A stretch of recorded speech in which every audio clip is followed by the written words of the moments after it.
Siyanibingelela nonke bazalwane egameni lenkosi yethu Jesu Kristu oyinkosi nomsindisi empilweni zethu. Siyambonga uNkulunkulu ngalesikhathi samanje asiphe sona sokuthi sibe nesinqumo sokusenza empilweni zethu, sokuthi sifuna ukuba ngabakhe noma cha. Sizovula ngomkhuleko.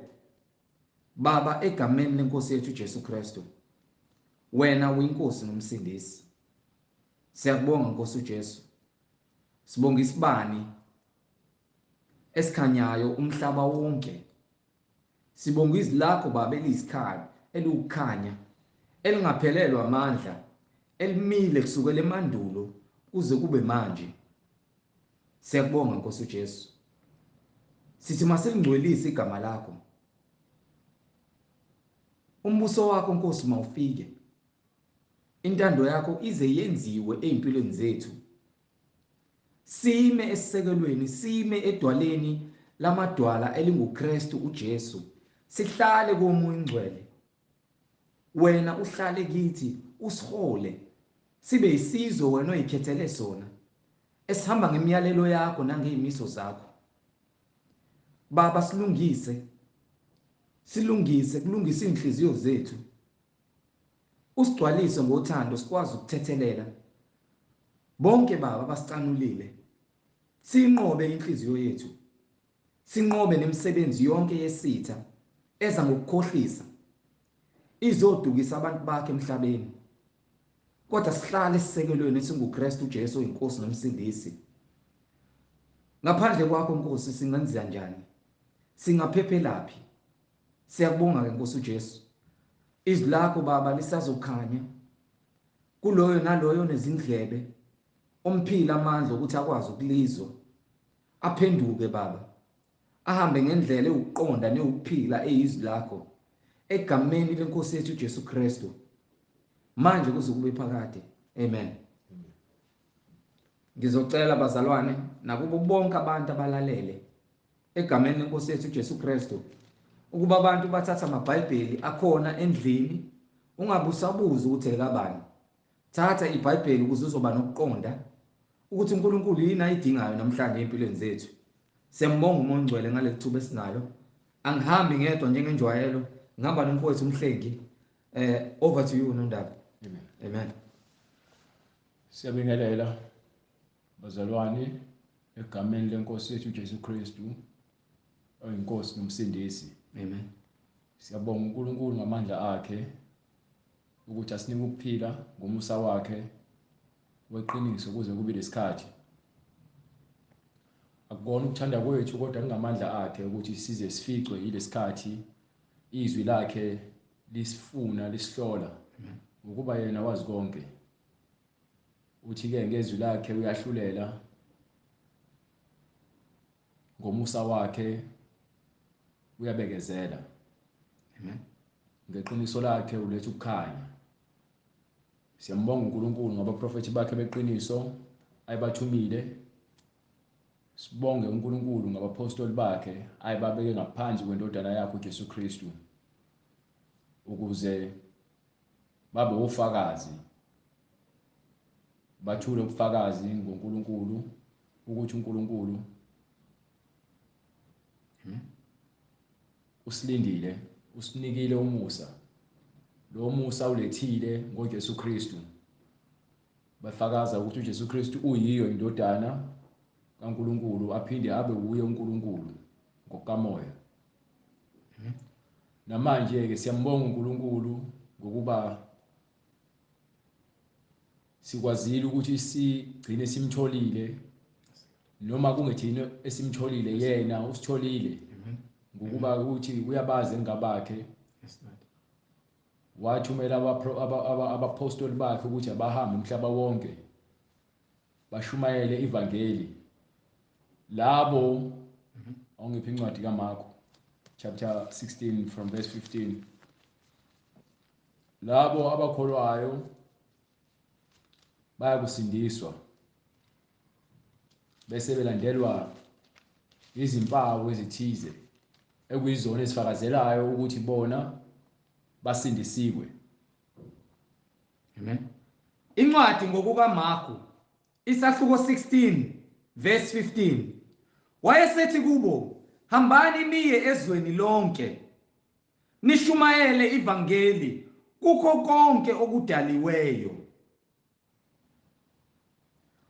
Okholwayo abhaphathiswe uyakusindiswa. So khona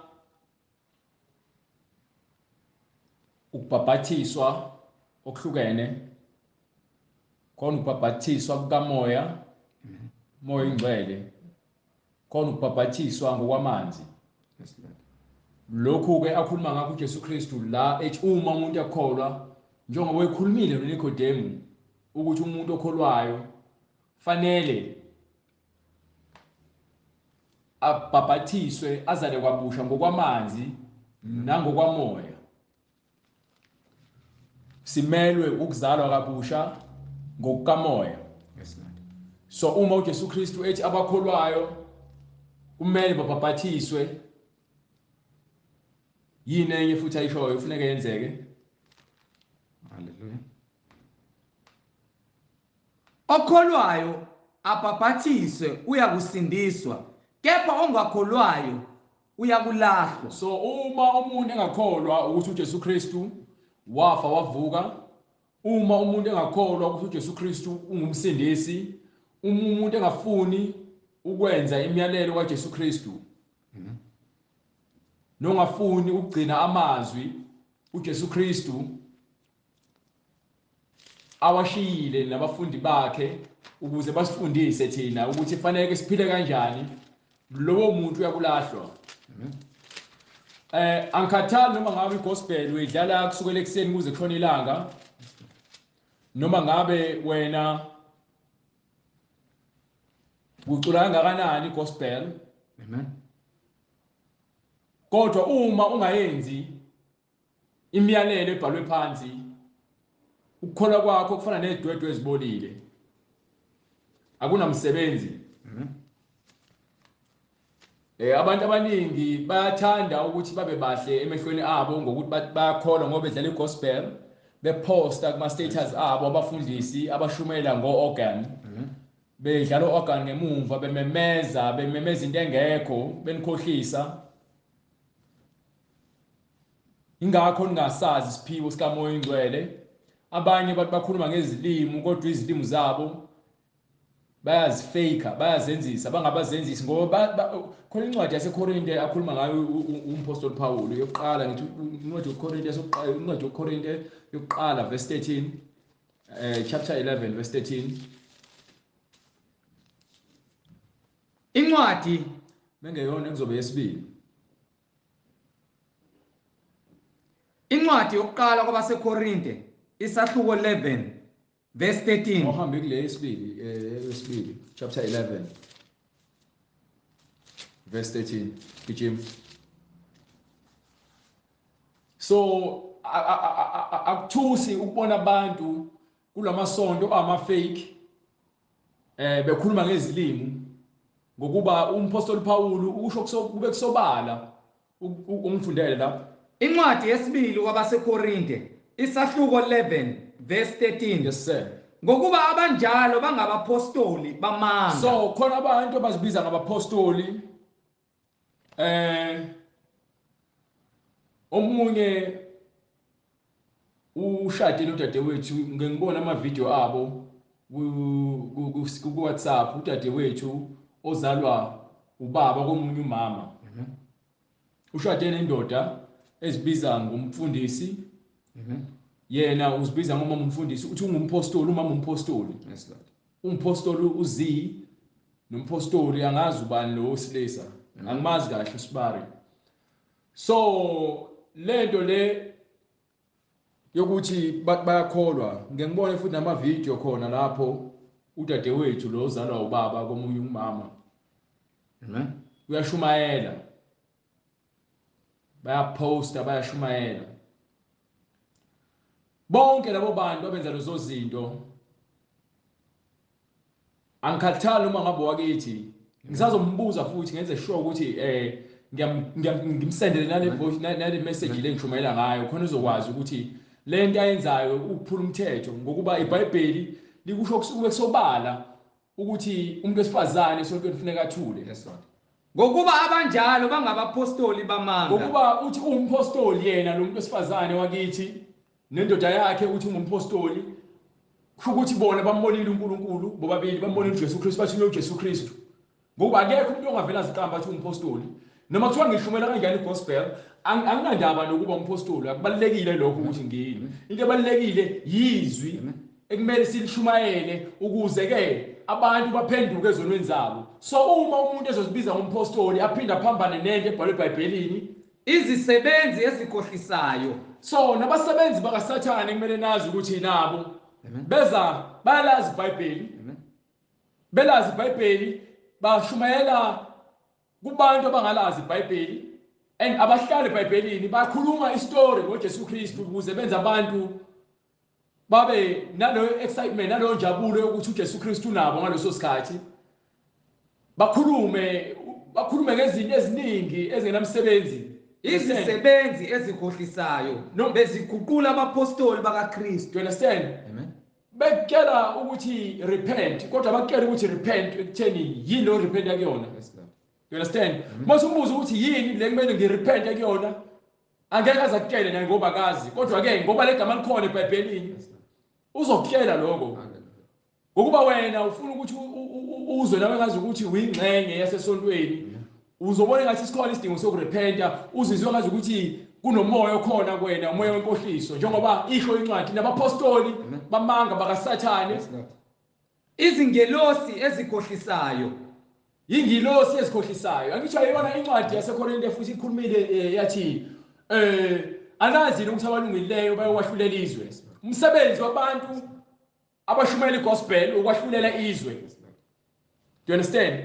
Ukwahlulela izwe ngemisebenzi yalo ngcola. Awake ungitshela ukuthi uJesu Kristu wafela izono zethu kodwa manje isona usazi ukuthi yini. Awukhulumi futhi ngesono. Ulokhu ukhuluma ukuthi uJesu Kristu wafela thina wasinika umusa kodwa lo musa awuwazi ukuchaza. So wena uyakhuluma ngoba naku uwelazi iBhayibheli linembhalo kanjalo kodwa lezo zinto asimbulelwanga kuwena nanoma phezulu kwalokho uphula umthetho ngoba incwadi kaSekorinte yokuqala chapter 14 verse 34 le ikhuluma ngabo abapostoli bamanga. So umuntu othi unobufakazi ukuthi ubona uJesu Kristu ufuneka sivezele ngembhalo asilethele ubufakazi ukuthi yena umpostoli ngokwembhalo akwazi ukuthi nje uzovula isonto emjondolo emva kwaloko after 2 years wena usumpostoli.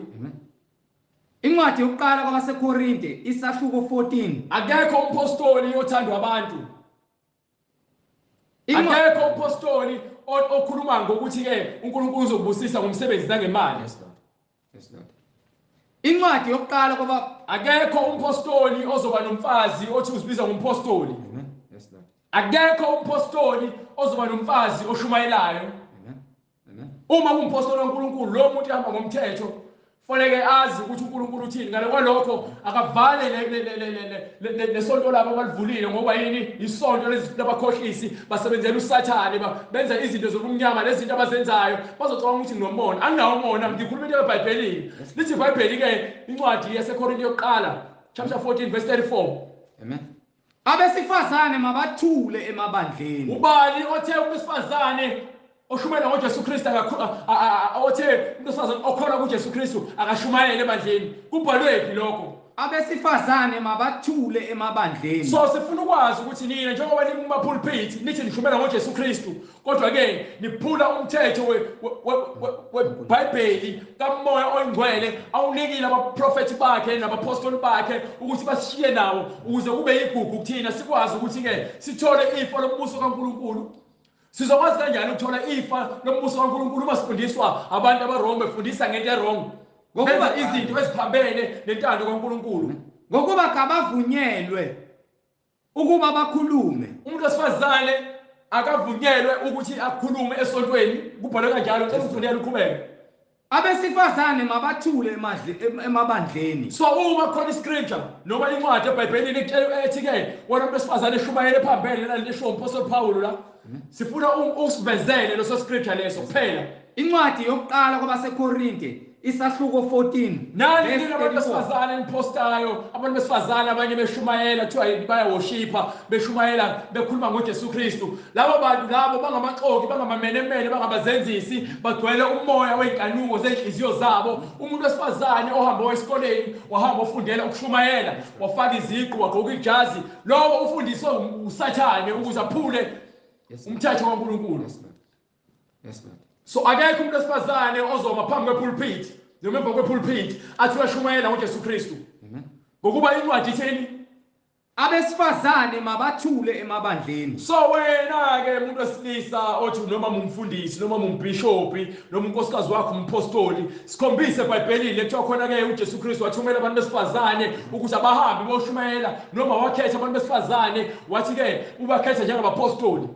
Ngokuba kabavunyelwe ukuba bakhulume kepha mabazithobe njengokuba usho njalo nomthetho. Kusho umthetho kaNkulunkulu usho kanjalo umthetho kaNkulunkulu uthi abesifazane abamboze amakhanda ebandleni mabathule emabandleni. So wena uma ke uthi uyashumayela noma uzibiza uma umpostoli ukuthathela lapho lokho sikhombise eBhayibhelini khona phela sovala imlomo singeke sikhulume against leyo nto leyo. Sifuna ukukubona. Yes, Lord. Yes, Lord. Amen. Sifuna ukukubona eBhayibhelini. Amen. Incwadi yokuqala kwabaseKorinte isahluko 11 verse 3. Yes sir. Kepha ke ngithanda ukuba nazi ukuthi inhloko yawo onke amadoda inguKristu. Inhloko yawo wonke amadoda yonke indoda ilalela. Umpostoli Paul wabona uJesu Kristu. Wabona inkazi loJesu Kristu iyona yemenza waba umpostoli.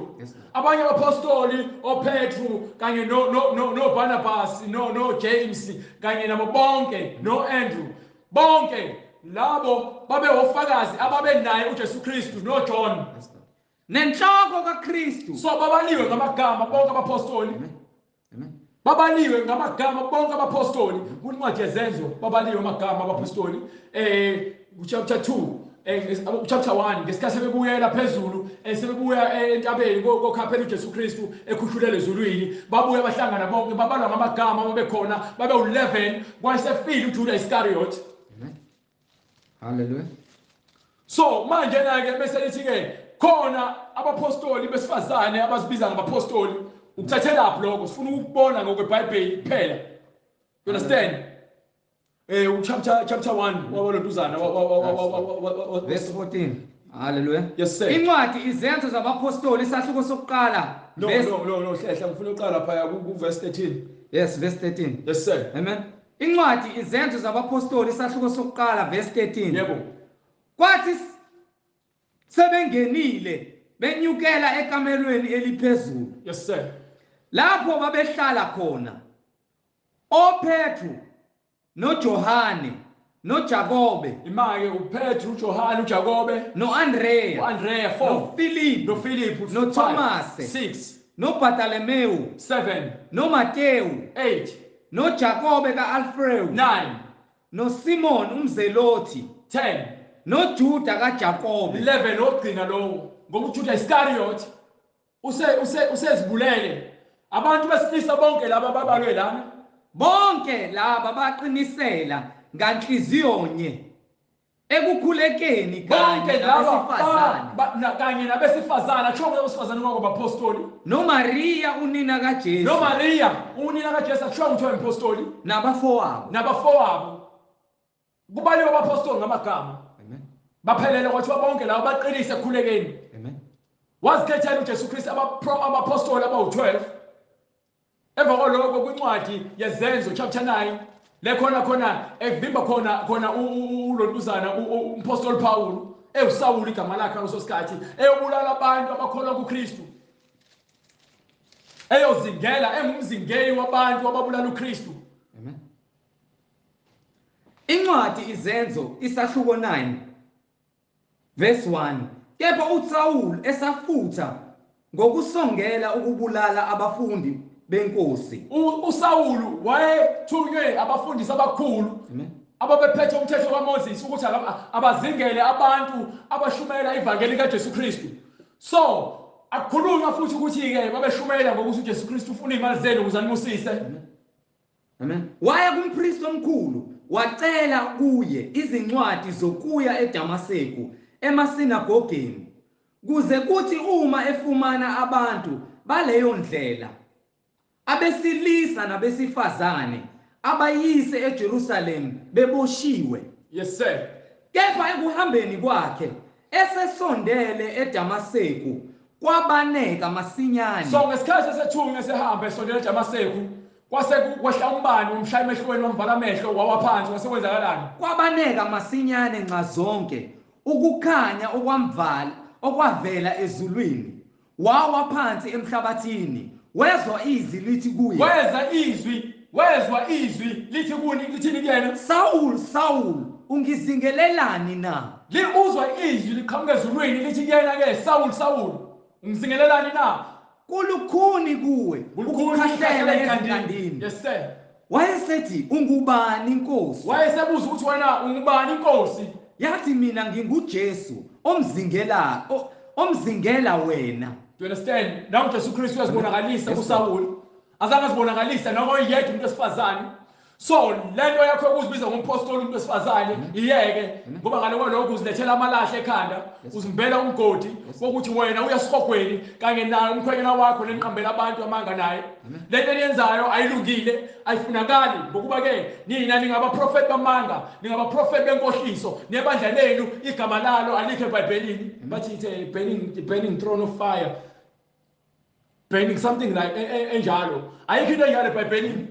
Wayesethi ungubani inkosi? Burning throne of fire, burning throne of fire, burning throne. Ayazi ishiwo lonto eBhayibhelini asiyazi. Yathi mina nginguJesu omzingela wena. So uma wena uthi ke ibandla lakhe labapostoli akukaze kushiwo ukuthi ibandla kufanele kube labapostoli akukho eBhayibhelini ekuthiwa khona ke ngokuba kuthiwa ke babe sePentecost. Yes Lord. Bese kuthiwa ke kwakuyibandla lasePentecost ayikho lonto le. No. Cha nakanye. Alikho ibandla likaJohn the Baptist. Cha.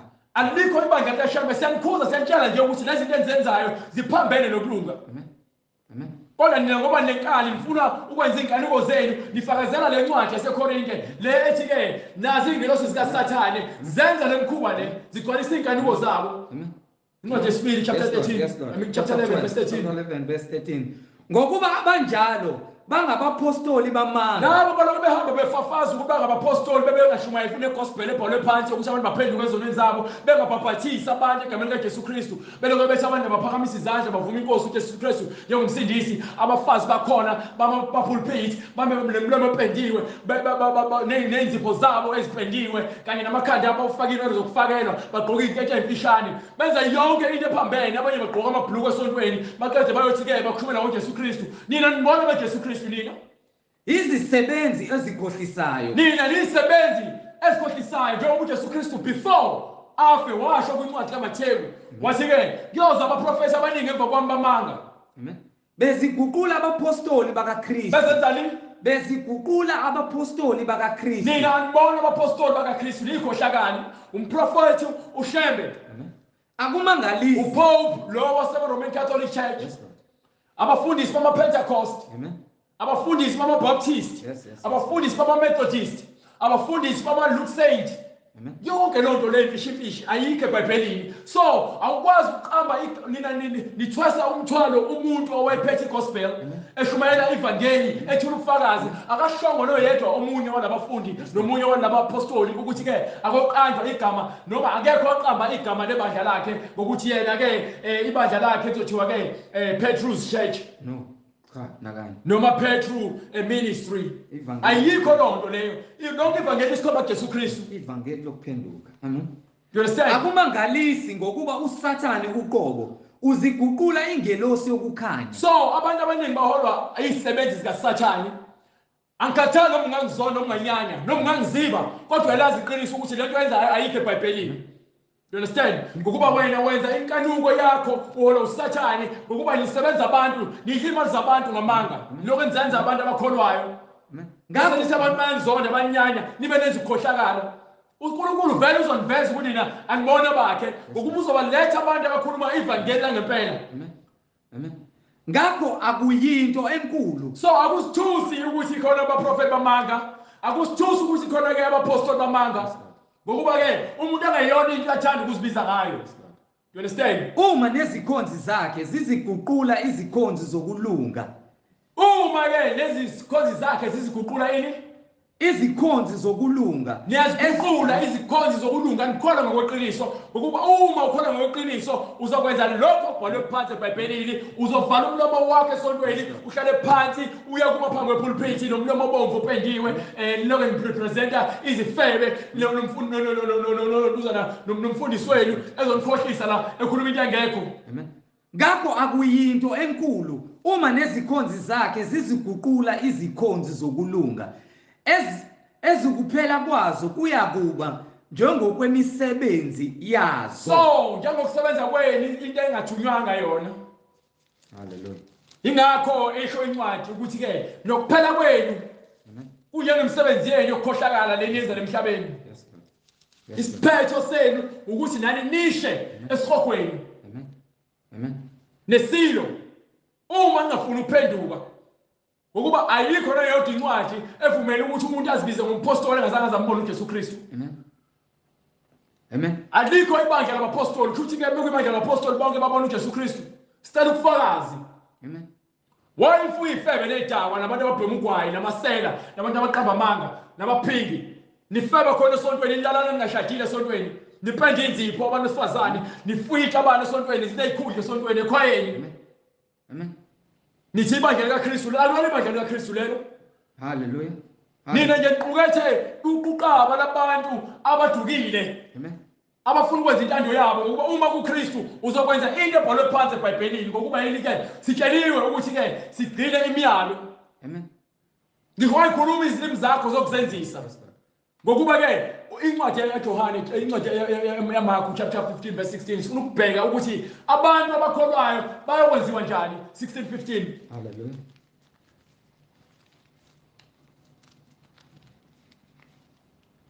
Funeke sizwe ngencwadi singezwa ngabantu.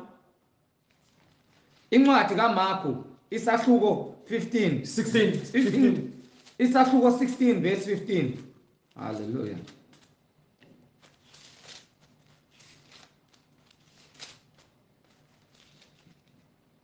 Lord. Isahluko 16 verse 15.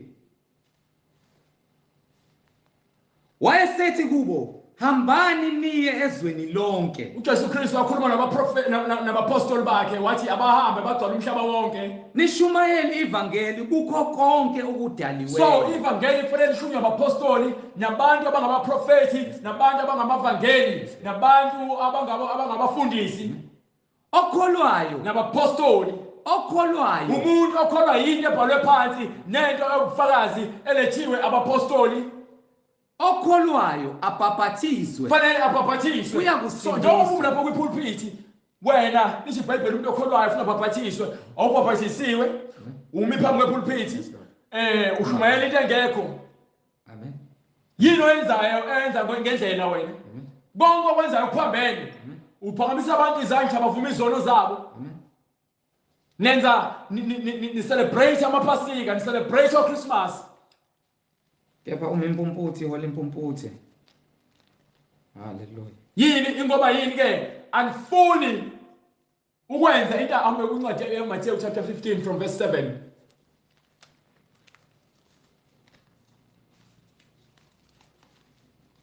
Matthew 15 verse 7.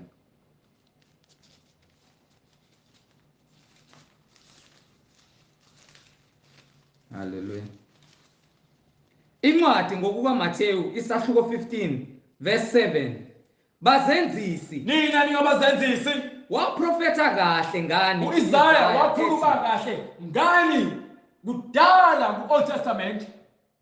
Lesi sizwe singidumisa ngezindebe zomlomo. uJesu Kristu akaphela emlomeni wenu kodwa ke Kepha inhliziyo yaso ikude nami. ngoba uma benimthanda uKristu benizokwenza imiyalo yakhe.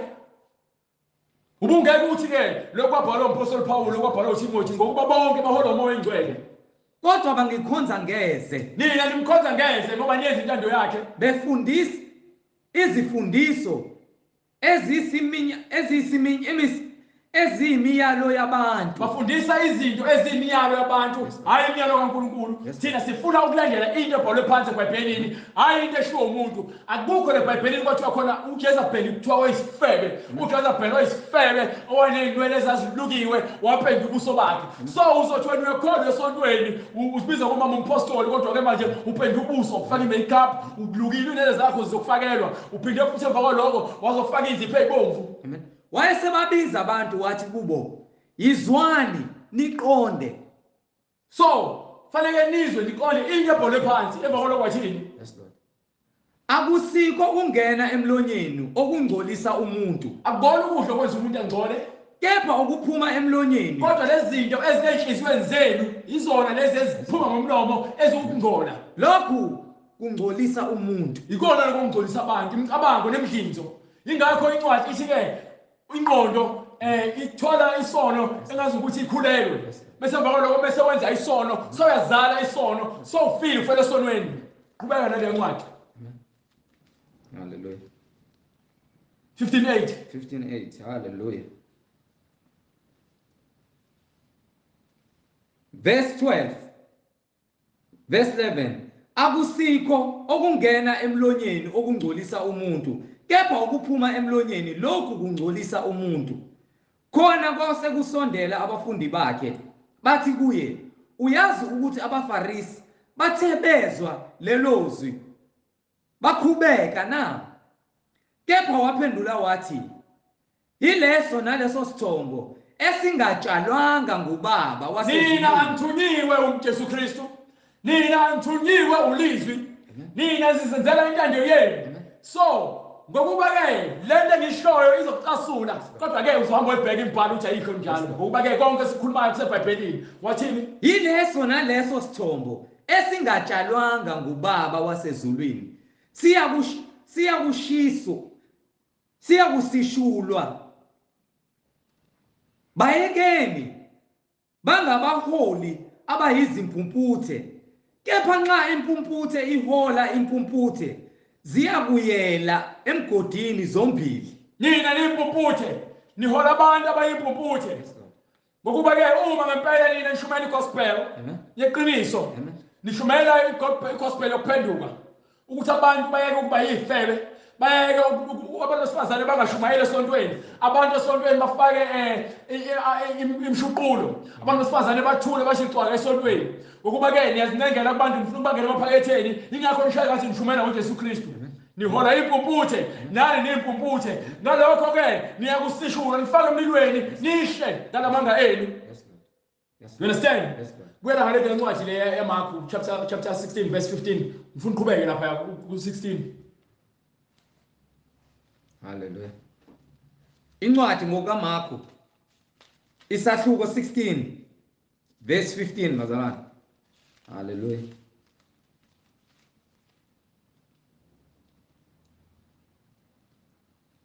Marku lo. Hallelujah. Verse 16. NgokukaMarku isahluko 16 verse 16. Okholwayo abhaphathiswe uyakusindiswa. Kepha kumele baphume bahambe boshumayela igospel ezweni lonke. Okholwayo kufanele-ke asindiswe. Kepha ongakholwayo uyakulahlwa. Lo ongafuni ukukholwa, uma wena uthi umama umpostoli, siyakutshela ukuthi awuyeli umama umpostoli. Akekho umama umfundisi eBhayibhelini. Sohlala phansi. Uma ungakholwa, ishini incwadi ngomuntu ongakholwa. Kepha ongakholwayo uyakulahlwa. Uma ungakholwa ukuthi lithi iBhayibheli umuntu wesifazane akavumelekile ukuthi akhulume esontweni, wena uzakulahlwa. Noma ulahliwe already. Amen. Uma khona umama umkhokheli esontweni lenu, emaphambi kwenu nishumayeza igospel, noma sibiza ngomama ubishop, njengoba labo abanye bebiza ngomama umpostoli, labo balahliwe. Nifundiswa abakhohlisi. Ngokuba-ke iBhayibheli lisitshela eqondile ukuthi-ke umuntu wesifazane makathule ebandleni. Ngokuba umthetho usho njalo. You understand? Nencwadi kaTimothy isho the same thing, ukuthi angivumeli umuntu wesifazane ukuthi akhulume. Ngokuba-ke akuyena uAdamu akhohlisa, kodwa umuntu wesifazane. Amen. So sihleli lapho ngaloku ntanda. Amen. Hallelujah. So uma ungafuni ukukholelwa imibhalo, wena uzithela ngamalahle, wena uzivela umgodi. Yes, Lord. ngokuba ke nenza inkanuko zikaSathane andifuni ukwenza intando kaNkulunkulu. Umuntu owenza intando kaNkulunkulu umuntu olandela imiyalo ebhalwe phansi yonke njengoba injalo.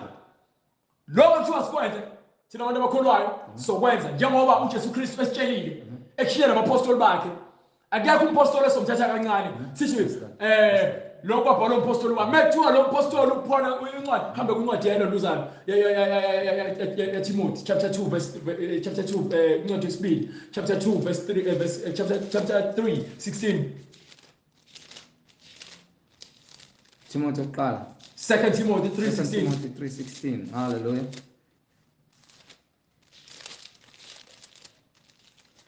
Incwadi yesibili kuTimothy isahluko sesithathu verse 16. So awuna excuse ukuthi wena uzothi ke no lokho kwabhalwe ubani lokho kwabhalwe ubani iBhayibheli likhuluma konke kube sobani ukuthi ke wonke umuntu okhuluma imibhalo khona la Yonke imibhalo iphefumulelwe nguNkulunkulu. So uma yonke imibhalo iphefumulelwe umoya oyingcwele awuna excuse yokuthi ungitshele ngompostoli Paul awuna excuse yokungitshela ngokuthi ke uTimothy yonke imibhalo iphefumulelwe nguNkulunkulu. Ilungele ukufundisa. Ilungele ukuthi thina sifundiswe thina abantu abangcwele. Uma wena ungakholelwa into ebhalwe phansi eBhayibhelini ingakho ke uzoba nenkani ufuna ukugoloza uhlale kuleso sikhundla sokuba umama umpostoli uhlale ngesikhundla sakho sokuba umama umfundisi uma emva kwepulpit ugqoka ibhluwe ufake upende ebusweni ufake nenene zokufakela nobhuti inqwebe upende umlomo ngathi inyoni. Hallelujah. Ilungele ukufundisa into engekho. Ilungele ukufundisa nokusola. Iyafundisa yobona wasithi ke siyantshela into ebhalwe phansi siyafundisa and siyansola at the same time ngokuba ke nina ningabazenzisi uma ningafuna ukuphenduka nizofela emanyaleni nizofela ezonweni zenu. Incwadi yesibili uTimotheyu isahluko sesithathu verse 16. Yonke imibhalo iphefumulelwe nguNkulunkulu. Yonke imibhalo ebhalwe phansi iphefumulelwe nguNkulunkulu. So fanele senze konke obhalwe phansi ngendlela uNkulunkulu akusho ngakho ukuthi asikwenze. Umuntu wesifazane akahlale phansi esontweni avale umlomo afake iduku. Ilungele ukufundisa so ngesikhathi ekhuluma ngoba naku ukuthi uyaprofetha noma ke kunesiprofesa esiqhamuka ngaye uvumela ukukhuluma kodwa ukushumayela no. Hallelujah. Ngokuba ke incwadi eqala baseKorinte chapter 11 le khona ekhuluma ngabo uma umuntu wesifazane eprofetha noma ethandaza fanele ke amboze ikhanda lakhe. Hallelujah. Lokho nidlala ngathi la nishumayela ngo-organ engazi ukuthi ke senizakhela izulu leni lapha esontweni nizakhela isihogo. Amen. Ngokuba yini ke igospel iyodwa ukuthi abantu baphenduke ezonweni zabo. Usungasicuphi isisoka sakho wena udla lo organ ukhuluma yonke lento engathi mnandi emadlebeni akho ngokuba yini ke awufuni ukuyeka ukukhohlakala. Amen. Hallelujah. Incwadi yokuqala kwabaseKorinte isahluko 11 verse 6. Ngokuba uma owesifazane engagubazeli akagundwe. Hlehla musuqala kuthi. Hallelujah. Verse 5 verse 3. Verse 3. Kepha ke ngithanda ukuba nazi ukuthi inhloko yawo onke amadoda inguKristu nenhloko yowesifazane. Inhloko endoda uJesu Kristu. Inhloko yesifazane indoda. Nenhloko kaKristu inguNkulunkulu. Inhloko kaKristu uNkulunkulu. Ileyo naleyo ndoda esuke ikhuleka noma iprofetha. Uma indoda ikhuleka noma iprofetha ikhanda layo limboziwe. Ihlazisa ikhanda layo. Ihlazisa ikhanda layo. Uma indoda ikhuleka imbozi ikhanda noma iprofetha imbozi ikhanda leyo ndoda leyo ihlazisa ikhanda layo. Hallelujah. Kepha yilowo nalo wesifazane osuke ekhuleka nokuba eprofetha ikhanda lakhe lingagutshuzelwe uhlazisa ikhanda lakhe. So kanjalo wesifazane uma engaphansi kwendlu kaNkulunkulu noma esontweni engalimbozile ikhanda ethandaza noma eprofetha uhlazisa ikhanda lakhe. Even noma usekhaya uma uthandaza uNkulunkulu welimboza ikhanda lakho. Yes Lord. Ngokuba lokhu kukunye nokuthi uphucile. Ngokuba uma walibozile ikhanda akusho ukuthi imboza ikhanda lakho ye-week noma nge-week noma ngento zokufakelwa. Amen. Ufaka isigubuzelo uyaboza ngendwangu. ngokuba uma owesifazane engagubazeli akagundwe. Owesifazane uma engafuna ukugubazela akagunde, kodwa ke kwakhona lokugunda akuvumelekile. Uma kuyihlazo kowesifazane ukuba agundwe, Kuyihlazo ukuthi umuntu wesifazane agunde noma aphuce, noma asuse ikhanda, asuse inwele, akagubazele. mboza ikhanda lakho uma uthandaza noma uprofetha. Mboza ikhanda lakho. So awudingakala emva kwepulpit ngokuba incwadi isho njalo ukuthi uzoshumayela. Awufunakali mina nje ngeke ngivumele kule nkundla le engimi kuyona njengoba sishumela ngezwi lenkosi kube khona umuntu wesifazane ozomala athi uyashumayela noma uyafakaza. Amen. Ngokuba impela indoda ayifanele ukumboza ikhanda.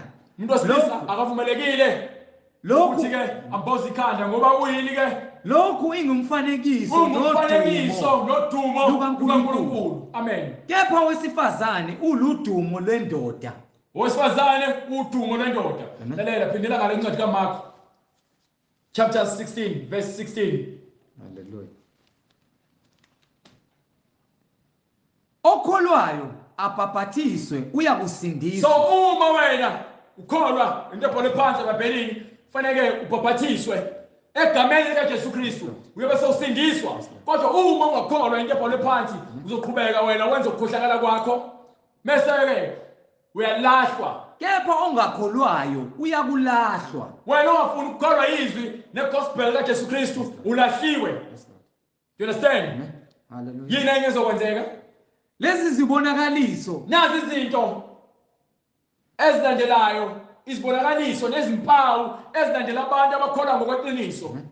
lezi zibonakaliso Umuntu othi uyakholwa kuJesu Kristu kodwa manje ebe enza izinto eziphambene nemiyalo kaJesu Kristu mase ezozikhulumisa ngezilimi, siyakwazi ukubona ukuthi wena uyafake, we fake, and siyazazi nezilimi zenu lezi nizikhulumayo ninama fake Christians and niyazipractice. Amen. Niyapractice izilimi Yes, Lord. enikhuluma ngazo, kodwa incwadi before uqhubeke la hambe kwincwadi kaNkulunkulu. Amen. Yezenzo chapter 2 from verse 1. Sibheke ukuthi izilimi ziyapracticewa yini. Incwadi izenzo zabapostoli Yes, sir. isahluko sesibili kwivesi lokuqala. Kwathi sokufikile usuku lwePentecoste bonke babebuthene ndawonye ngokungazelelwe kwavela ezulwini inhlokomo kwangathi eyokuvunguza komoya onamandla yona yagcwalisa indlu yonke ababehlezi kuyo. Kwase kubonakala kubo izilimi ezahlukeneyo kungathi ezomlilo zahlala phezu kwaloyo naloyo kubo. No, ilimi bazinikwa umfundisi. Hallelujah. Kwase kubonakala kubo izilimi ezahlukeneyo kungathi ezomlilo zahlala phezu kwaloyo naloyo kubo. Base begcwala bonke umoya ongcwele. Umoya ongcwele uhlala kulabo abakholwayo. Sophinde sikusho lokho afundi ngencwadi awuqhubeka ethini incwadi la. Baqala ukukhuluma ngezinye izilimi. Baqala ukukhuluma ngezinye izilimi Njengalokho umoya wabapha ukuphimisela. no baphiwa umfundisi. Njengalokho umoya ebapha ukuphimisela. No bapractice. Njengalokho umoya ebapha ukuphimisela. No bazithenga. Njengalokho umoya wabapha ukuphimisela. No bakopela. Njengalokho umoya wabapha ukuphimisela. Do you understand? Uzwa abantu bekhuluma ngezilimi hakarasha parakokra parakada ukhuluma into engekho. Ngoba uzwile umakhelwane wakhe ekhuluma lo nto leyo. Nawe usuthi ke unezilimi noma unomoya ongcwele ngoba nini ke nicula kakhulu esontweni kuze kube manzi phansi. Kodwa ke niculela ke into engekho ngoba ke anikholwa aniyenzi intando kaNkulunkulu. Ngikho ngacula ngakanani nizizwe nisemoyeni kangakanani kodwa uma ungayilandeli intando kaNkulunkulu. Amen. Uma ungayenzi ngeke wena uzozithola izilimi ungayenzi intando kaNkulunkulu. Ngeke uzozithola izilimi ungakholelwa into ebhole phansi eBhayibhelini. Amen. Ngokuba ke incwadi yafakaza hambe ngiphe kwincwadi yakhona yezenzo chapter 5 verse 32. Incwadi yafakaza. Hallelujah, glory to God. Incwadi izenzo isahluko sesihlanu. Yes sir. Verse 32. Yebo. Thina singofakazi Thina singofakazi balezo zinto kanye nomoya ongcwele kanye nomoya njani ongcwele nomoya ongcwele uNkulunkulu amnikile labo abamlalelayo. you understand uzomtshela kanjani ukuthi wena unomoya ongcwele ugqoka ibhlukwe esontweni ugqoka amacici esontweni ufaka inwele zokufakela esontweni ufaka i-makeup esontweni Amen. ufaka amabhlukwe esontweni ufaka ikete ezincane esontweni uyafekwa esontweni uyadakwa esontweni uyaphinga esontweni uzibiza ngompostoli ube umuntu wesifazane esontweni uyashumayela esontweni umuntu wesifazane Bonke sebezwile. no uNkulunkulu ulika kanjani umoya ongcwele Hallelujah. Thina singofakazi balezo zinto ofakazi abantu abalalela umoya ongcwele ngakho konke akushoyo kanye nomoya ongcwele. so ngiyakhuluma ngomoya ongcwele xa uthi umoya ongcwele yokudlala akona ama-choice akona choice yokudlala xa uthi uNkulunkulu yini noma uthi uyini uNkulunkulu uNkulunkulu amnikile labo abamlalelayo. uNkulunkulu unika umoya ongcwele labo abamlalelayo Hallelujah. Amen. akaniki nje umbali umoya ongcwele Amen. akaniki idako umoya ongcwele No. funeka uphenduke Yes, Lord. ezonweni zakho ulalela izwi likaNkulunkulu Amen. uma ungasabuya esihogweni noma ukulahlwa-ke ungaqhubeka wena uzeze umpostoli wamanga uzeze umprofethi wamanga uzeze umfundisi wamanga ushumayela igospel engekho yokuphumelela ngokomnotho Amen. nibe nigcwele nifuyene niyitabane esontweni neyifebe uthi uNkulunkulu abantu bathanda kunjalo ngoba nginomusa umusa ukutshela wena ukuthi phenduka ezonweni zakho usalesikhathi ngokuba uma ufa ubhukuthe ezonweni zakho wena esihogweni Hallelujah. Hallelujah. ayikho igospel engcono kunaleyo iyona leyo engcono so izilimi zinikwa abantu abamlalelayo uNkulunkulu umoya ongcwele unika abantu izilimi abantu abamlalelayo abakholwayo iyona yonke into ebhalwe phansi eBhayibhelini Yes, Lord. fanele ukholwe iyona yonke into ebhalwe phansi eBhayibhelini uma uzothola isipho sikamoya ongcwele akasiniki nombani Amen. Amen. wena Hallelujah. incwadi yamakho thatha iBhayibheli lakho usilandele Yes, Lord. Yes, Lord. thatha iBhayibheli lakho usilandele angikhathali abantu othi wenza ama-fellowship angakanani ninikani izandla zakwasokunene nixhawulana nithi-ke nenza ubudlelwane nenza ubudlelwane bukasathane nisebenzela usathane Amen. you understand Amen. thini verse 17 Verse 17. NgokukaMarku isahluko 16 verse 17. Lezi zibonakaliso so abantu abakholwayo kuthiwa-ke bamukele igospel ababhabhathisiwe kuthiwa nazi izibonakaliso ezobalandela ziyakubalandela abakholwayo. Ngegama lami bayakukhipha amadimoni. manje ukhipha kanjani amadimoni unithola amadimoni uwakhipha kanjani amadimoni wena uthola amadimoni lalela uma umuntu wesifazane emva kwepulpit eshumayela lo muntu wesifazane uthola amadimoni uma umuntu wesifazane efaka into zokufakela esontweni athi uma umbhishophu lowo uthola amadimoni Amen. you understand uma umuntu wesilisa esibiza ngompostoli engashumayeli igospel yokuphenduka lo muntu uthola amadimoni uma umuntu ekhuluma ngezilimi ezingekho eBhayibhelini noma lezo zilimi azakhela yena uyazazi ukuthi uzakhela yena lo muntu lo uthola amadimoni Yes, Lord. ngoba yini-ke nengilosi zikasathane zezenza ingilosi zokukhanya Amen. Amen. you understand Yes, Lord. so uma wena ukhipha amadimoni ngoba utshela abantu ukuthi abaphuma ezonweni zabo abenze intando kaNkulunkulu Amen.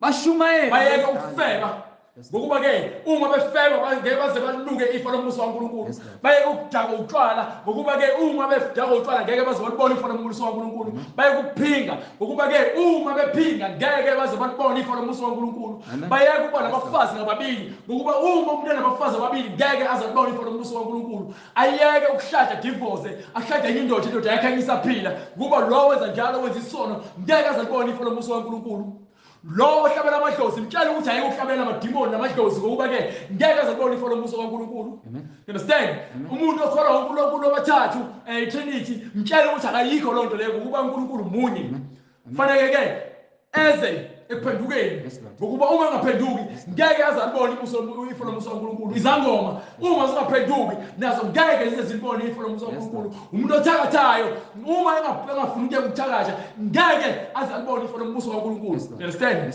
so uma ungashumayela lo gospel leyo wena nihleli lapho ningashumayela lokho nimemeza njalo again nihlala ngesikhathi nichitha isikhathi nini you understand so asikhathali noma ngabe lento ikuphatha ngabi kodwa-ke ekugcineni sizama ukubuyisela ekukhanyeni ngokuba-ke uJesu Kristu ungukukhanya izwi lakhe lingukukhanya ithi labo abakholwayo nazi izibonakaliso eziyobalandela Yes, Lord. ngegama lami ngegama likaJesu bayakukhipha amadimoni khipha amadimoni bashumayele ngezilimi ezintsha khuluma ngezilimi lento sikhuluma kunina kwabanye benu yintsha kunina ngoba ke anikaze nize nibheke eBhayibhelini umthetho lesunikiwe nesithembiso sokuthi ke uyonikwa isiphiwo sikamoya oyingcwele emva kwalokho uyokhuluma ngezilimi njengokuba umoya ukunika ukuphimisela angiziceleli ukuthi umoya oyingcwele ungitshela ukuthi ngifuna ukukhuluma kanjani umoya oyingcwele uyanginika ukuphimisela. You understand? So uzocacisa manje ukuthi wena ufuna ukuhamba noJesu noma ufuna ukuhamba nendoda yakho esihogweni noma ufuna ukuhamba noSathane baba wakho esihogweni noma ke ufuna ukuhamba ngendlela engcwele ngokuba ke awubhaphathisiwe uma ubhaphathisiwe emaromini wafafazwa ngamanzi egameni kaJesu egameni lenkolo lekayise indodana moya ngcwele lokho ku-wrong. No, yes. Lokho basho uJesu Kristu kuNicodemus ikona okuright ukuthi wonke umuntu ufuneka angene ngaphansi kwamanzi ngoba uJesu Kristu wangena ngaphansi kwamanzi wabhaphathiswa. Amen. You understand? Yes, Lord. Amen. Hallelujah. 38. Hallelujah. 36. Hallelujah. Incwadi ngokukaJohane isahluko sesithathu verse 6. Yes sir. Hallelujah. Lokho okuzelwe inyama kuyinyama. Lokho okuzelwe inyama kuyinyama. Nalokho okuzelwe ngumoya kungumoya. Ungamangali ngokuba ngithe kuwe nimelwe ukuzalwa ngokusha. Simelwe ukuzalwa kabusha uma sikuKristu uma sikholwa yizwi. Umoya uphephetha lapho uthanda khona. Uyaluzwa udumo lwawo kodwa kawazi lapho uvela khona nalapho uya khona. Banjalo bonke abazelwe ngumoya. Awuhambe lapha verse 5. Hallelujah. Waphendula uJesu wathi ngiqinisile ngithi kuwe uma umuntu engazalwa ngamanzi fanele uzalwe ngamanzi nangomoya ziwu-2 into ozalwa ngazo amanzi nangomoya angengene embusweni kaNkulunkulu. Ngeke uze ungene embusweni kaNkulunkulu ungazange uzalwe ngamanzi. uJesu Kristu wazalwa ngamanzi and uPetru uyafakaza ngencwadi kaPetru ezenzo isahluko sesibili verse 38 asho abantu abaphenduke Yes Lord. ezonweni zabo. Amen. Baphenduka abantu ezonweni zabo. Amen.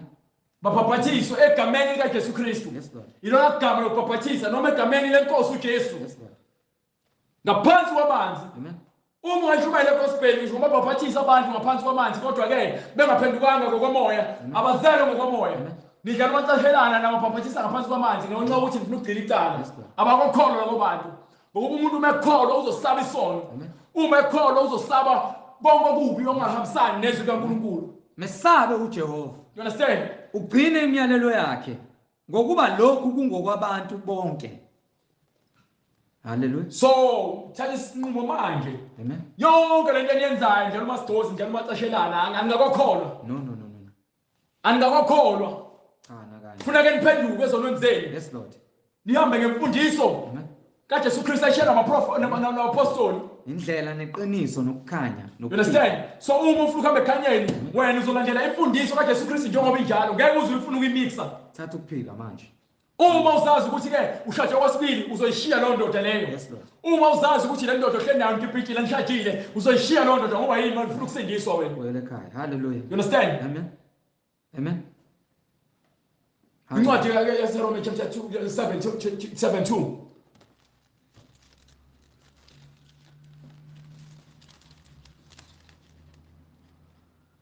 Incwadi kwabaseRoma isahluko 7 verse 2. Hallelujah. Ngokuba owesifazane oganileyo uboshelwe ngomthetho endodeni. Uma unesifazane oganileyo uboshelwe ngokomthetho endodeni uma isakhona. Yes Lord. Kepha nxa indoda isifile. So uma indoda yakhe isifile ukhululiwe emthethweni. Yes Lord. So uma wena ke ushade nendoda indoda yakhe ayisaphila wayidivorce wena nomshado wakho wesibili usona isibusiso usiqalekiso phuma kubona ubuyele endodeni yakho noma uhlala ungenzi lutho. Ngalokho ke lapho indoda isekhona uyakuthiwa isiphingi. So uma indoda yakhe isakhona wena usuhamba woshada nenye indoda yakhe isaphila uthi ngumKristu wena isiphingi awuyena umKristu. Ngokuba uJesu Kristu utshela lonto. Yes Lord. Nxa indoda isifile ukhululekile So uma emthethweni. ke sefile ukhululekile nakhona futhi uhamba uyogana mikuphi uyogana umuntu okholwa lento lo okholwa kuyona. Ngoba sibalekela ukuthi sandise ke bastard. Amen. Amahlongandlebe. Hallelujah. Lalela Act 2:38. Hallelujah. Nake ngiphenduke ezonweni zenu. Akekho umuntu wesifazane onelungelo lokuzibiza ngompostoli. Akekho umuntu wesifazane onelungelo lokushumayela. Akekho umuntu wesifazane onelungelo lokuthi angene esontweni efaka ubucwebe. Noma ke ufika ungazilutha esontweni ufaka ubucwebe kodwa ke ngeke uze uhlale unjalo noma ususindisiwe. Yes Lord. Phendukani. Hallelujah. Asisho ukuthi umuntu isitabana kufanele singene esontweni. Singangena esontweni kodwa ngeke singenele ukuthi sophendula abanye abantu uma beyintshabane. Isona sisolungiswa. Yes Lord. Isitabane. Amen. Amen. Uma ungena uyisifebe uzolungisa ukuthi ungasaba isifebe. Uma ungena isidakwa uzolungisa ukuthi ungasaba isidakwa. Uma ungena wena uyisiphindi uzolungiswa ukuthi ungasaba isiphindi. Yes Lord. So akunaka ungitshela ukuthi wena uhola umbishop oseshade wadivorce. Akuyena umbishop lo yindla kaMfundisi. Hallelujah. Uhola usathani. Amen. Uyingilosi yobumnyama. Yes Lord. Yes Lord. Ezenza ingilosi yokukhanya. Yes Lord. Ungaba anifundiswa ngeBhayibheli. Amen. Abaye eBhayibhelini banifundise. Banithathela lo mavesi lawa azonenza ukuthi nizizwe ngathi nisemoyeni. Yes Lord. Amen. Ninethezeke ezonweni zenu, niphile nezono zenu. Amen. Nihamba amaphasika, nihlaba esontweni, wayizwa loo nto manje eBhayibhelini ngeNew Testament. No. Hallelujah. Siqedile ngezinto zomahlaba manje. Siphula isinkwa. Amen. Yes Lord. Siphuze iwayini ngesidlo sakusihlo. Yes Lord. Ekukhumbuleni uJesu Kristu sosivumelwano esinaso leso thina ngesivumelwano esisha. Yes Lord. Sikabu somusa neqiniso. So unganako lo lwazi wenza uqhubeka wenze zonke izinto ezenziwe lamasonto labagcwele umhlaba wonke awunakele anabafundisi nababishop bamanga. Yes Lord. Kuba yini ndaba nabo nilala nabo niphuza nabo mfeba nabo. Siyabonga mongcwele. Do you understand? Hallelujah. Act 2:38. Balezi izilakho Nkosi. Hallelujah. Incwadi izenzo isahluko sesibili. Yes sir. Verse 37. Sebekuzwa bahlabeka enhlizweni. Bathi kuPetru nakwabanye abapostoli, madoda bazalwane, siya kwenze njani na? uPetru wayesethi, phendukani. Yilowo nalowo abhaphathiswe. So ufuna ukuphenduka. Waluphenduka uJesu Kristu konke ayikhuluma kwincwadi yaJohane chapter 17 verse 6.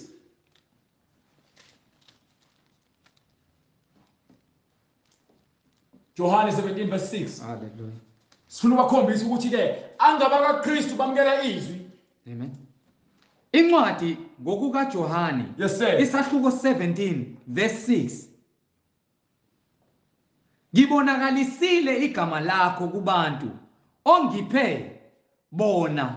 Fanele uNkulunkulu kube uyena ozokunikela ezwini. Wena ukholwe izwi. Yes Lord. Mokholwa izwi, ukholwa izwi likaKristu. uKristu usehleli kuwena. Wena manje usukuKristu, uKristu nawe. Njengoba noKristu emunye noNkulunkulu. Nawe uma ke ukuthi wena usindisiwe. Yes Lord. uNkulunkulu uzibonakalisile kuwena, inkazimulo yakhe. Izwi likaJesu Kristu lihleli kuwena. Ithini incwadi? Ngibonakalisile igama lakho kubantu ongiphe bona. Abantu uNkulunkulu abaphile uJesu Kristu. Uma umuntu ekhona kulezwi leli. Amen. Labo bantu laba belandela imfundiso le esifundisayo. Labo bantu labo sibanika uNkulunkulu ukuthi ke sibahole ngezwi. Hayi ukuthi abantu bami labo, abantu bakaNkulunkulu anginike bona ukuze ke ngibahole ngezwi. Ngibahola ngezwi, angibaholi ngemiyalelo yami, angibaholi ngemfundiso yami. Yonke into engikhulumayo ngithatha abanze eBhayibhelini, nginika bona bakholwe izwi laNkulunkulu, basaba uNkulunkulu, abasabi mina. Yes Lord. Ngibonakalisile igama lakho kubantu ongiphe bona kwabasezweni. Yes sir. Babe ngabakho, wangipha bona. Baligcinile izwi lakho. You understand? Bagcine nini? Izwi lakho. Izwi laNkulunkulu agcinwe izwi kaMhlengi, agcinwe izwi likaShembe, agcinwe izwi laseRoman Catholic Church, agcinwe izwi lamaBaptist, kugcinwe izwi likaNkulunkulu. Sonke thina sisemzimeni kaKristu uma sihlangana sithi amen. Ukho konke obhalwe phansi. Angeke uze ube nenkinga lento ebhalwe phansi. Yes Lord. ngenxa ukuthi wena ke unikiwe Amen. izwi wakholwa Yes, Lord. ukuNkulunkulu awukho kumhlengi. Yes, Lord. So uma uzobona ukuthi isonto lakho lingcono noma ke umfundisi wakho ungcono, wena ukholwa umfundisi wakho ukholelwa kuNkulunkulu. Mina nawe asinabo ubudlelwane ngoba mina ngikhonza kuKristu. Konke engikuvumayo ukuchama kuKristu akuqhamuki kumuntu. Yes, Lord. Uma umuntu ekhuluma into ephambene neBhayibheli ngizobona kanjani mengikholwa kuyena. Amen. Amen. Sebekuzwa bahlabeka enhlizweni. Yes sir. Bathi kuPetru nakwabanye abapostoli. Yes sir. Madoda bazalwane. Madoda bazalwane. Siyakwenze njani na? Nakho kumele ngikwenze. Wathini uPetru? uPetru wayesethi, "Phendukani. Isikhathi sokuthi niphenduke manje. Yilowo nalowo abhaphathizwe egameni likaJesu Kristu. Fanele nibhaphathisiwe egameni likaJesu Kristu kukho ukuthethelwa kwezono zenu. Kukho ukuthethelelwa kwezono zenu. Khona niyakwamukeliswa isiphiwo sikaMoya oyingcwele." Ngeke usithole isiphiwo sikaMoya oyingcwele ungakholwa yizwe libhalwe phansi. Ungashintsha mhlambe ke ufuna wena ukubhaphathizwa ukuthi asosindisiwe. No, akuphelele kufuneka ulandele yonke into ebhalwe phansi eBhayibhelini. Ngokuba isithembiso ngesenu nesabantwana benu, Isithembiso ngesenu sabantwana benu, esabo bonke abakude, esabo bonke abakude, bonke inkosi uNkulunkulu wethu eyakubabiza. Wafakaza nangamanye amazwi amaningi, wabayala wathi, "Zisindiseni kulesizukulwane esiphambeneyo." isibona isizukulwane esiphambeneyo ngokuthi benza zonke izinto ezingekho eBhayibhelini la, bezenzela umathanda wabo. Zisindiseni kulesizukulwane esiphambeneyo. Uma unenkinga nalemfundiso le, lethi iBhayibheli lakho uze naso ulivulile. Yes, Lord. Angifuni ukuzwa umlomo wakho ukhuluma into engekho eBhayibhelini. Yes, Lord. Ngifuna uze neBhayibheli lakho solivulile uzongitshela ukuthi mhlengi urong la sikuvule iBhayibheli siconfirm ngama scriptures. Singakhuluma imlomo nemizwa yethu nemicabango yethu. Uma udina uphatheka kabi ingokuba usathana ukubophe ngamaketshanga akuyona inkinga yami leyo. Ngokuba uthi uNkulunkulu uyaba nomusa kulabo uyaba nomusa kubona. Abaningi benu hambe kwincwadi yaTimothy yokuqala chapter 6 verse 9 gijima. Incwadi kaTimothy Chapter 6 yokuqala verse isahluko 9. 6 Yes sir. verse 9. Kepha abafuna ukuceba Bonke yabona umuntu ofuna ukuthanda imali uthanda izinto eziphathekayo. Obone ukuthi ke ngeke saba nale mali mayeke ukwenza uphiciphico lokwenzayo. bayela ekulingweni Niyela khona ekulingeni abanye sebehleli khona ukulingwa. nasezihibeni Nibhajwe kuzona izihibe. nasezinkanukweni Nenkanuko eziningi zenu zimbambile zanihola ingakho ngithi manje usathane ngoba ngifuna ukuvuna into ebhalwe phansi. Ngenxa yani zobuwula ngenxa yezinto zobula ezilimazayo ziyalimaza azilimazi inyama zilimaza umphefumulo ezishonisa abantu ekufeni ngokuba ziniholela kuphi. ekufeni You understand? nasekubhujisweni. You understand? Nihlele ekubhujisweni nifile nihamba namazombi Ngokuba ukuthanda imali ngokuba yini nithanda imali kuyimpande yakho konke okubi. nenza konke lokuphambene nezwi laNkulunkulu ngoba yini nithanda imali. Abanye ngokuyifisa Ngenxa ukuthi ngifisa imali badukelwa ukukholwa. ayizona into engishoyo. Yes, Lord. Baningi bamfuna uNkulunkulu kodwa bamfuna ngendlela erong. Baningi bamfuna uJesu Kristu bafuna ukusindiswa kodwa ke sometimes banokuthi baphunyuke Yes, Lord. bahlale entweni ezimbi. Bagcine sebehleli nomphelo ngokuba usathana ukwenza njalo uyakwazi ukwenza ngazi ukuthi ungconywana lokho angeke ukuze uNkulunkulu akana ndaba. Bazigwaza ngeminjunju. Uma bona kodwa lokho akubhekile phansi wena uguilty noma unecala kuyona yonke imiyalelo yakhe ngokuphulo wodwa. Yes, Lord. Sifele ukugcina yonke njengoba injalo ngoba ithi ke akungeni lutho ongcolile ezulwini Hallelujah. ngaphandle besenzakhela izulwini emhlabeni kodwa ke ngale menife nesihogweni. Understand? Hallelujah. So lawo abafuna ukubhaphathiswa abazizwayo ukuba izoni nalabo abanemibuzo mayelana neBhayibheli Amen. bawusithinta kule number Inamba bazalwane 066 566 9245. Sizoyiphinda 066 566 9245. Ne-email address siyatholakala kuyona izwilenkosi.ujesukristu@gmail.com. Ngizoyiphinda ne-email izwilenkosi.ujesukristu@gmail.com. Siyatholakala na ku YouTube. Ungasharisha usendele abanye abantu ukuze bayizwele bona. YouTube izwi lenkosi uJesu Kristu. Ku-YouTube siyatholakala izwi lenkosi uJesu Kristu, na ku-Instagram futhi siyatholakala izwi lenkosi uJesu Kristu. uJesu Kristu inkosi nomsindisi empilweni zethu. Siyambonga uNkulunkulu ngamandla akhe. Amen. Amen. Vala umkhuleko. Baba, egameni lenkosi yethu uJesu Kristu, siyakubonga Baba. Sibonga izwi lakho elukuphila, sibonga izwi lakho elinamandla. Abantu bakho Nkosi ungabaniki ukuthula. Izwi lakho malinkenteze emadlebeni abo, ngoba wena unamandla okukhuluma nomuntu wakho omdalile emhlabeni, emaphusheni akhe nangayo yonke inhlobo yombono, ngokuba wena uyangqongqotha. Mayevula inhliziyo yakhe, wena uzomupha ukuqonda, uhlale naye, ube inkosi kuye, yena abe indodana nendodakazi yombuso wezulu, abe indodana ophezu konke. Siyakubonga-ke wena Nkosi yethu uJesu Kristu, ngoba uyinkosi nomsindisi empilweni zethu. Manje naphakade sikunika udumo Nkosi, manje naphakade. Amen. Amen. Sibonge bazalwane umusa wenkosi nothando, siphinde futhi sibonane ngokuzayo uma inkosi ivumile.